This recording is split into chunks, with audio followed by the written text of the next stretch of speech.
Welcome back to the CBS News Vice Presidential Debate. It is now time for the closing statement. Senator Vance won the virtual coin toss and elected to go last. So, Governor Walz, you are first. You have 2 minutes. Well, thank you, Senator Vance. Thank you to CBS News. And most importantly, thank you to all of you. If you're still up and the folks who miss Dancing with Our Stars, I appreciate it. But look, the support of the democracy matters. It matters that you're here.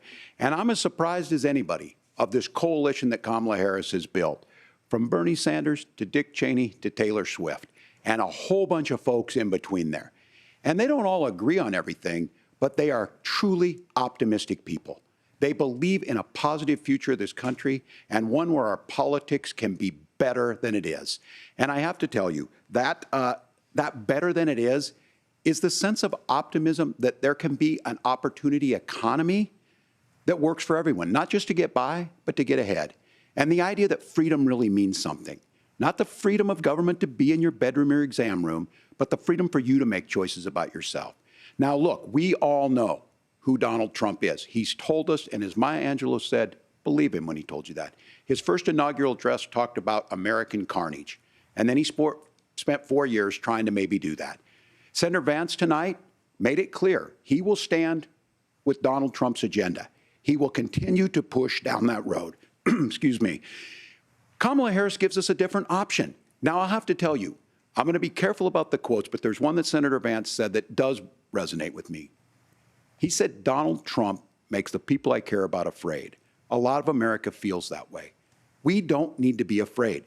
Franklin Roosevelt was right. All we have to fear is fear itself. Kamala Harris is bringing us a new way forward. She's bringing us a politics of joy. She's bringing real solutions for the middle class, and she's centering you at the heart of that.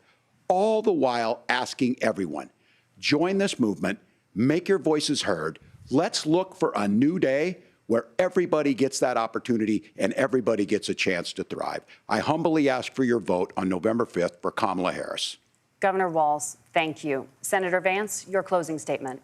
Well, I want to thank Governor Walz, you folks at CBS, and of course the American people for tuning in this evening. And one of the issues we didn't talk about was energy. And I remember when I was being raised by my grandmother, when she didn't have enough money to turn on the heat some nights because Ohio gets pretty cold at night and because money was often very tight.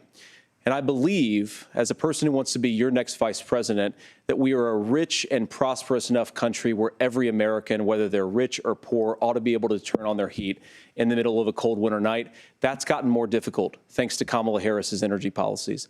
I believe that whether you're rich or poor, you ought to be able to afford a nice meal for your family. That's gotten harder because of Kamala Harris's policies.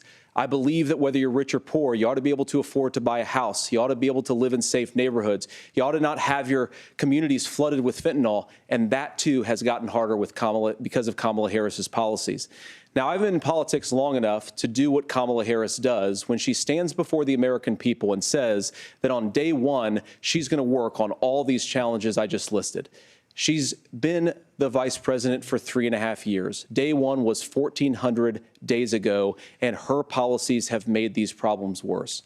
Now, I believe that we have the most beautiful country in the world. I meet people on the campaign trail who can't afford food, but have the grace and generosity to ask me how I'm doing and to tell me they're praying for my family. What that has taught me is that we have the greatest country, the most beautiful country, the most incredible people anywhere in the world.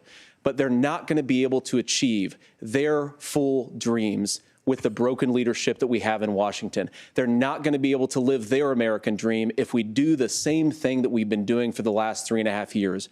We need change. We need a new direction. We need a president who has already done this once before and did it well. Please vote for Donald Trump. And whether you vote for me or vote for Tim Walz, I just want to say I'm so proud to be doing this, and I'm rooting for you. God bless you, and good night. Senator Vance, thank you.